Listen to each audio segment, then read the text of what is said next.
નમસ્કાર, આપ જોઈ રહ્યા છો સ્પાર્ક ટુડે ન્યૂઝ। ગરુડેશ્વર તાલુકાના લીમખેતર આંબા ગામે આમ આદમી પાર્ટીના સ્નેહમિલન કાર્યક્રમનું આયોજન થયું હતું। સ્નેહમિલનમાં ડેડિયાપાડા વિધાનસભાના ધારાસભ્ય ચેતરભાઈ વસાવા સાથે નર્મદા જિલ્લા પ્રમુખ નિરંજન વસાવા તથા યુવરાજસિંહ જાડેજા ખાસ ઉપસ્થિત રહ્યા હતા।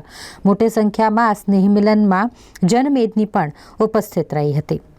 સ્નેહમિલનના કાર્યક્રમમાં ધારાસભ્યો દ્વારા વિવિધ મુદ્દાઓને લઈને ચર્ચા કરવામાં આવી। જે બંધારણીય આપણા અધિકારો છે જે હનન થઈ રહેલા છે, જળ જંગલ જમીન પરના અધિકારો આપણા છીનવાઈ રહેલા છે, 73 જમીનો પરના અધિકારો છીનવાઈ રહેલા છે, પૈસા એકના અધિકારો છીનવાઈ રહેલા છે, રૂઢિગત ગ્રામ સભાના અધિકારો છીનવાઈ રહેલા છે, અનુસૂચિત 5ના અધિકારો છીનવાઈ રહેલા છે। ત્યારે સૌને હું નમ્ર અપીલ કરું છું કે બધા જ લોકો આપણે સાથે મળીને આવનારા દિવસોમાં આપણા સમાજને દિશા આપવાનું કામ આપણે કરવું પડશે।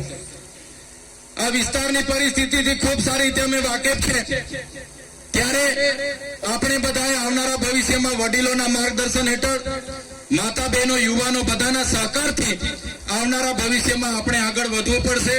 સરકારોએ તો નોટબંધીમાં બધાને લાઈનો પર કરી દીધા, કોરોનામાં આપણને બેરોજગાર કરી દીધા, હવે નવા અખતરાઓ સરકાર આપણી પાસે કરે છે।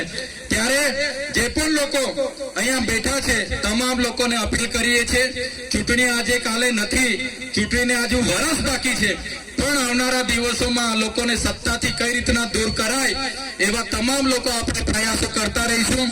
મારા સાથી યુવરાજભાઈએ કીધું, જે ઉચ્ચ અભ્યાસ માટે પોસ્ટ મેટ્રિક ગ્રેજ્યુએટની જે સ્કોલરશીપ આપણા બાળકોને મળતી હતી એ સ્કોલરશીપ પણ આ લોકોએ બંધ કરી દીધી છે।